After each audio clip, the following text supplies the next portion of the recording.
Hello and welcome. आज हम start करने जा रहे हैं प्रैक्टिकल ऑर्गेनिक केमिस्ट्री से रिलेटेड एक टॉपिक, जिसमें क्या पढ़ेंगे।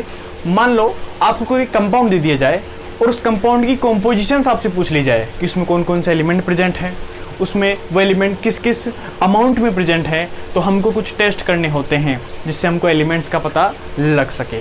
ठीक है, तो वो उन्हीं टेस्टों को हम इस चैप्टर में पढ़ते हैं।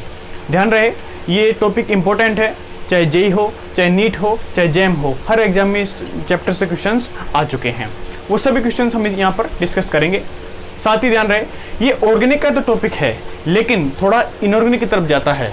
मुद्दे की बात यह है, आपको टेस्ट याद होनी चाहिए। आइए स्टार्ट करते हैं। हम मान लेते हैं कि हमारे पास, मान लो हमको कोई कंपाउंड दिया गया है, हमको कोई कंपाउंड दिया है। ठीक है, इस कंपाउंड के बारे में कुछ टेस्ट करने हैं, तो उसके दो प्रोसेस होते हैं हमारे पास में। ठीक है, पहला प्रोसेस क्या होता है, आप डिटेक्शन कराओगे। ठीक है, इसमें क्या होता है, इसमें आप ये पता लगाओगे कि इस कंपाउंड में कौन कौन से एलिमेंट प्रेजेंट है।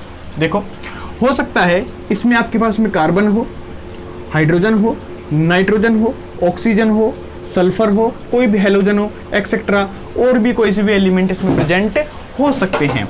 कुल मिला की बात यह है, आपको इनके टेस्ट करने होंगे और एलिमेंट्स को पहचानने होंगे। चलो, अब देखो इसमें हमने क्या क्या है, इसमें हमने खास एलिमेंट्स का पता लगाया है। इसका मतलब हमने क्या किया है, इनकी क्वालिटी का पता लगाया है। इसलिए इसी चीज को कहा जाता है क्वालिटेटिव।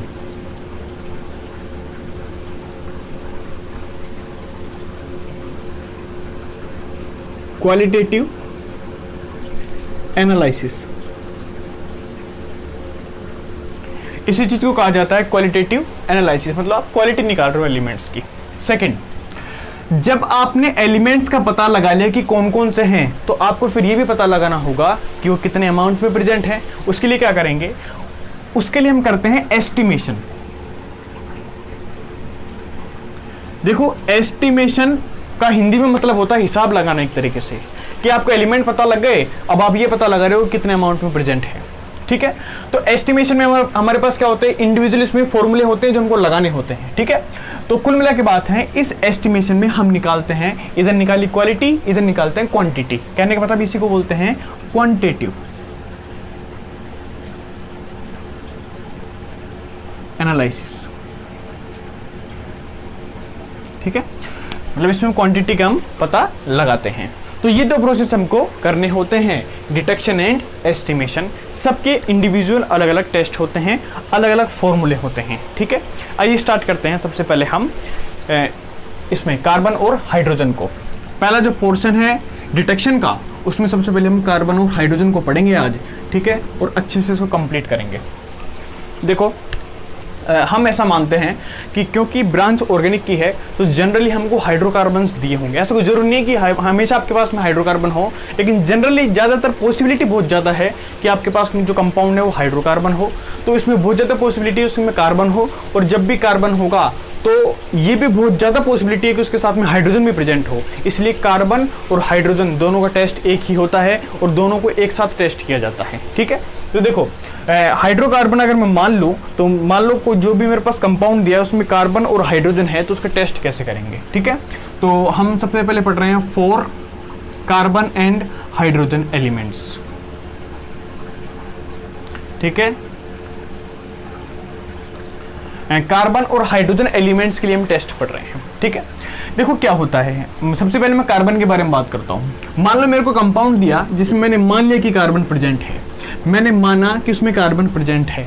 अब मैं कैसे पता लगाऊं कार्बन प्रेजेंट है, मैं उस कंपाउंड को ट्रीट करूंगा क्यूप्रिक ऑक्साइड के साथ में, CuO के साथ में।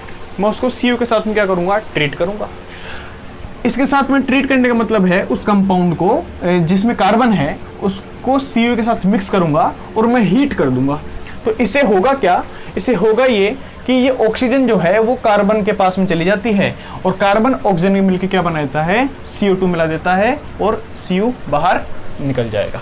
बैलेंस करने के लिए 2 लगा देते हैं, यहाँ भी क्या आ जाएगा, 2 आ जाएगा। ठीक है, तो एक रिएक्शन हो गई।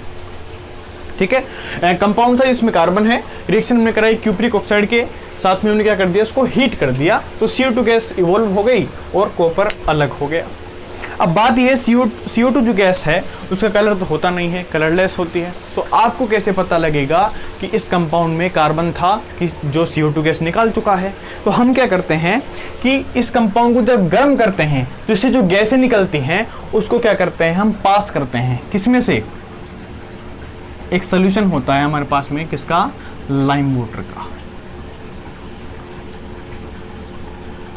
ठीक है, लाइम वाटर का हमारे पास में क्या होता है, सोल्यूशन होता है। ठीक है, जैसे CO2 है, ठीक है, और यह क्या हमने लाइम वाटर ले रखा है। आपको पता है लाइम वाटर क्या होता है? ठीक है, कैल्शियम हाइड्रोक्साइड होते हैं, COH, मतलब जब उसके ऑक्साइड को आप पानी में घोलोगे तो लाइम वाटर आपको मिल जाएगा। ठीक है, चूने का पानी बोलते हैं हिंदी में इसको। तो जैसे CO2 को क्या करते हैं, हम लाइम वाटर में पास करते हैं तो ये क्या हो जाता है, मिल्की हो जाता है। ठीक है, तो अगर मान लो आपने किसी कंपाउंड को CO के साथ में गर्म किया और उससे जो गैसें निकल रही हैं उसको आपने लाइम वाटर से अगर क्या किया, पास किया, और वो लाइम वाटर मिल्की हो गया, इसका मतलब CO2 गैस इवोल्व हुई है, इसका मतलब उसमें कार्बन था। ये टेस्ट है किसके लिए, कार्बन के लिए। क्या करेंगे, कार्बन को क्यूप्रिक ऑक्साइड के साथ में गर्म करेंगे, जो गैस निकलेगी उसको क्या करेंगे, लाइम वाटर में से पास करेंगे। अगर वो मिल्की हो गया तो CO2 निकली है, मतलब कार्बन प्रेजेंट था। अगर ये मिल्की नहीं हुआ मतलब CO2 नहीं निकली, और कोई गैस निकली होगी। ठीक है, लेकिन हमको मतलब अभी कार्बन से CO2 नहीं निकली, इसका मतलब इधर भी कार्बन नहीं था। ठीक है, तो ये पहली बात हमने कर ली, कार्बन के लिए टेस्ट हो गया ये। तो अभी मैं इसको नीचे वाले जो पोर्शन है उसको मैं हटा रहा हूँ, पूरी को हटा देता हूँ, दोबारा हाइड्रोजन के लिए बात कर लेते हैं। ये कार्बन के लिए टेस्ट, इतना ही है कार्बन के लिए टेस्ट। ठीक है, बस गर्म करना है और आपको लाइम वाटर में से पास करना है। दूसरा हम क्या कर रहे हैं, टेस्ट पढ़ रहे हैं हाइड्रोजन के लिए, हाइड्रोजन एलिमेंट के लिए टेस्ट, कि अगर हाइड्रोजन हो तो आपको कैसे पता लगेगा कि उस एलिमेंट में, उस कंपाउंड में हाइड्रोजन एलिमेंट प्रेजेंट है। क्या करेंगे, देखो मान लो उस कंपाउंड में हाइड्रोजन एलिमेंट प्रेजेंट है। ठीक है, तो मैं यहाँ पहले एच लिख देता हूँ, मैं मान रहा हूँ ऐसा। ठीक है, और मैंने क्या किया, वापस से इसको क्यूप्रिक ऑक्साइड के साथ में क्या किया, गर्म किया। सेम प्रोसेस है, क्यूप्रिक ऑक्साइड के साथ में गर्म करना होगा, इसको हीट करेंगे। देखो फिर से ऑक्सीजन कंबाइंड होगा हाइड्रोजन के साथ में। आपको पता है हाइड्रोजन ऑक्सीजन मिलकर क्या बनाते हैं, H2 का फॉर्मेशन करते हैं, और कॉपर को बाहर निकाल देंगे। बैलेंस करने के लिए यहाँ 2 लगा दूँ इसको। ठीक, बाकी सब बैलेंस है। अब आप जानते हैं हमने इसके साथ में हीट किया है, इसका मतलब इससे जो वाटर निकला है ये लिक्विड तो नहीं होगा। हीट किया है मतलब काफ़ी अच्छा टेम्परेचर हमने दिया है। इसका मतलब क्या है कि ये आपके पास में हो सकता है वेपर्स की फॉर्म में हो। ठीक है, आपको लिक्विड नजर ना आए, वेपर्स हो सकती हैं, क्योंकि आप फाइनली क्या करोगे, गैस ही पास करोगे। जो भी आप टेस्ट ट्यूब में गर्म कर रहे हो उसमें से कुछ गैसेज निकलेंगी, उस गैसेज को कहीं कहीं आप पास करोगे। अलग अलग टेस्ट हैं उसके लिए, तो इसके लिए भी ये भी एक गैस की फॉर्म में या फिर आप कह सकते हो वेपर्स की फॉर्म में मिलेगा आपको। अच्छा, अब आपको कैसे पता लगा कि H2O इसमें से निकला है, तो उसके लिए भी टेस्ट है। टेस्ट क्या है, देखो अगर आप जानते हो कि जो कॉपर सल्फेट है CuSO4, ठीक है, CuSO4 जो होता है इसका कलर क्या होता है, ये वाइट कलर का होता है। ठीक है, ये ना सोचिए ब्लू है, ब्लू इसका दूसरा भाई है, अभी आएगा वो भी। ठीक है, कॉपर सल्फेट अगर देखो अनहाइड्रस होता है। अनहाइड्रस का मतलब क्या है, जिसमें H2 मॉलिक्यूल ऐड नहीं है, तो कैसा होता है, वाइट कलर का होता है। ठीक है, जैसे ही क्या होगा, इसके कांटेक्ट में वाटर वेपर्स आएंगी। जैसे इसके कांटेक्ट में कौन आएगा, वाटर वेपर्स आएंगी, तो ये क्या होता है, अनहाइड्रस कॉपर सल्फेट हाइड्रस होने लगता है। मतलब इसके साथ में वाटर के मॉलिक्यूल क्या होने लग जाते हैं, कंबाइंड होने लग जाते हैं, अटैच होने लग जाते हैं, और ये क्या बनता है CuSO4.5H2O। ध्यान रखें, ये होता है ब्लू कलर का। ठीक है, ये कैसा होता है, ब्लू कलर का होता है। तो होता क्या है, अगर आपको पता लगाना है कि आपके कंपाउंड में हाइड्रोजन था, मतलब वाटर वेपर निकली हैं, तो आप क्या करोगे, अनहाइड्रस कॉपर सल्फेट के साथ में उस वेपर्स को पास करा दोगे। अगर वो हाइड्रस हो गया, कहने का मतलब व्हाइट से ब्लू में कन्वर्ट हो गया, तो हम कह देंगे कि हमारे पास में H2O वहाँ पर था। इसका मतलब उस कंपाउंड में हाइड्रोजन भी पक्का था उसमें। ठीक है, तो ऐसा हम कह सकते हैं, ये कंक्लूजन हम निकाल सकते हैं। ठीक है, तो दोनों के लिए टेस्ट सेम है, आपको क्यूप्रिक ऑक्साइड के साथ में गर्म करना है। बस बात यह है, आप जो गैस को पास करोगे वो अलग अलग जगह हैं। अगर आप उसको लाइम वाटर में पास कर दोगे तो कार्बन का टेस्ट हो जाएगा, और अगर आपने क्या कर दिया, उसको कॉपर सल्फेट पर, अनहाइड्रस कॉपर सल्फेट पर अगर पास कर दिया, तो ये हाइड्रोजन का टेस्ट हो जाएगा। तो ये तो टेस्ट हो गए और आपको पता लग गया कैसे प्रेजेंट है। अब एक बार इसका जो एपरेटस अरेंजमेंट है कि कैसे कैसे लैब में ये होता है, उसको एक बार देख लेते हैं, थोड़ा सा बना करके उसको देख लेते हैं कि कैसे हुआ होगा। कोई इतनी खास बात इसमें है नहीं। देखो हम करते क्या हैं, आपके पास में एक टेस्ट ट्यूब जैसा अरेंजमेंट होता है। ठीक है, जिसके नीचे हम थोड़ा आग लगा के रखते हैं, कहने का मतलब आप हीट कर रहे हो उसको, हीट करोगे। यहाँ देखो आप क्या करोगे, कंपाउंड लोगे, यहाँ होगा आपका कंपाउंड, यहाँ होगा आप कंपाउंड जिसका आपको टेस्ट करना है, ठीक है। इसके साथ क्या मिक्स करोगे आप, क्यूप्रिक ऑक्साइड, क्योंकि ऑक्सीजन यही देगा इसको, ठीक है। उसके साथ में आप हीट कर रहे हो, इसको आपने थोड़ा सील कर रखा है, और सील करने के बाद में आपने इससे क्या कर रखा है, थोड़ा आउटलेट के लिए या आपने कोई टेस्ट ट्यूब वगैरह कुछ भी ग्लास कुछ लगा रखा है इसमें, ठीक है। ये अरेंजमेंट थोड़ा ऐसा है, देखो यहाँ थोड़ा बल्ब टाइप अरेंजमेंट,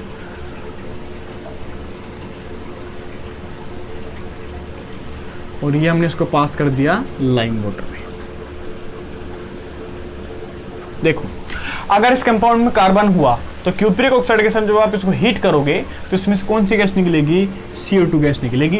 ये CO2 गैस पास होती हुई कहाँ जाएगी, इधर आ जाएगी लाइम वाटर में, और अगर लाइम वाटर क्या हो गया, मिल्की हो गया, ठीक है, मिल्की हो गया, इसका मतलब क्या है, आपके पास में यहाँ CO2 गैस वास्तव में निकली है, मतलब यहाँ पर कार्बन प्रेजेंट है, ठीक है। तो ये तो आपके पास में कार्बन का टेस्ट हो गया।